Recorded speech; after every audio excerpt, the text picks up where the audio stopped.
আমি একটা মেয়ে হয়ে বলতেছি, ছেলেরা আসলেই অনেক বেশি ভালোবাসে। কেউ মানুক বা না মানুক, আমি এই কথাটা মানি। এটা একটা আপুর গল্প। আপু আমাকে বলছিল, আমি যখন ইন্টার ফার্স্ট ইয়ারে পড়ি, একটা ছেলে আমার পিছনে সব সময় ঘুরঘুর করতো। আমি যেখানেই যেতাম ও ঠিক আমার পিছনেই থাকতো। আমরা একই মহল্লাতে থাকতাম। সেই ছোটবেলা থেকে আমি ওকে দেখতেছি। একটু জেদি, তবে কোনো মিথ্যা নেই ওর ভিতরে। ফলচাতুরি এসব কিছুই বুঝে না, আর অনেক চাপা স্বভাবের একজন মানুষ। কষ্ট হলেও মুখ থেকে কোনো কথা বের করে না। ওই যে একটা কথা আছে না, বুক ফাটে তো মুখ ফুটে না। এমনকি আমি যখন ওকে দাঁড় করাই বলতাম, কিছু বলবেন, ও বলতো না কিছু না। একদিন আমি ওকে প্রপোজ করলাম আর বললাম, আপনাকে দিয়ে কিছু হবে না, আমি সারাটা জীবন আপনার সাথে থাকতে চাই, আপনার বউ হতে চাই আমি। কখনো দূরে সরাই দিবেন না তো? জীবনে যা কিছুই হয়ে যাক, আপনি আমার পাশে থাকবেন, কখনো আমাকে একা ফেলে যাবেন না। যদি এই ওয়াদা করতে পারে, তাহলে আমি রিলেশন করব। ও অনার্স ফার্স্ট ইয়ারে পড়ে। ও বলল, জীবনে যা কিছুই হয়ে যাক, আমি তোমাকে কখনো ছাড়বো না। আমাদের সম্পর্কের বয়সটা যখন 2 বছর, তখন আমার বাসায় বিয়ের প্রেসার দেওয়া শুরু হয়ে গেল। ফ্যামিলি থেকে ছেলে খুঁজতেছে, সরকারি চাকরিওয়ালা, বিসিএস ক্যাডার। এসবের মধ্যে আমি ওর কথা বলতে ভয় পেতাম, কারণ ও এখনো পড়ালেখা করতেছে। চাকরি তো দূরের কথা, চাকরি পাইতে তো অনেক সময় লাগবে, কিন্তু আমার ফ্যামিলি তো আমাকে সময় দিবে না। আমি অনেক কষ্টে আম্মুকে রাজি করাই। আম্মু যেন আব্বুকে এই কথাটা বলে, আর আম্মু আব্বুকে বলে। আব্বু সাথে সাথে মুখের উপর বলে দেয়, সম্ভব না, বেকার ছেলের হাতে আমি আমার মেয়েকে দিব না। তখন আমিও ভাবছিলাম, কথাটা তো ভুল না, কথাটা তো সঠিক। কোনো বাবা মাই চাইবে না বেকার ছেলের কাছে মেয়েকে বিয়ে দিতে। আমি নিজেও তো কখনো চাইবো না, কিন্তু তারপরও মাথায় চলতেছে, আমি যদি ওকে হারাই ফেলি, আর কখন কি ফিরে পাবো ওকে? আমি তো আর ফিরে পাবো না। পরবর্তীতে আমি ওকে সব বলি, ওকে বলি কি করব বলো। তখন বুঝতে পারতেছিলাম ও কান্না করতেছে।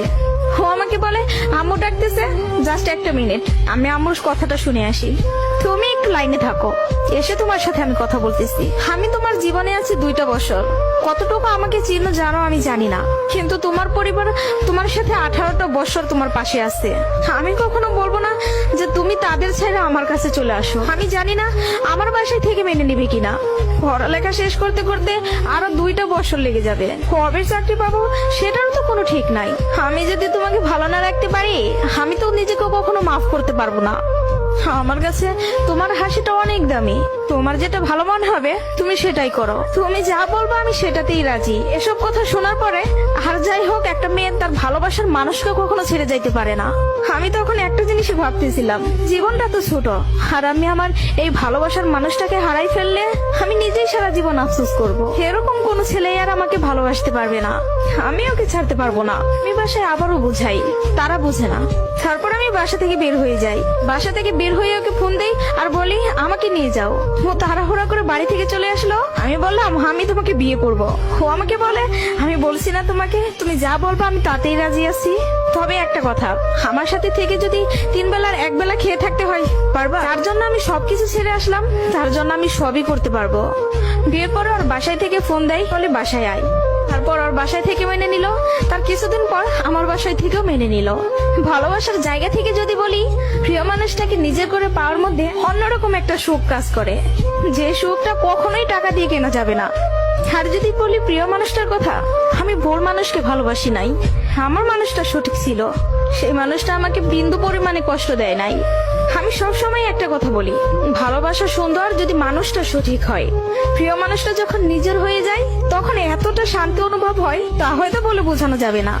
সুখে থাকতে, ভালো থাকতে টাকা পয়সার আমূল প্রয়োজন পড়ে না, যদি ভালোবাসার মানুষটা পাশে থাকে।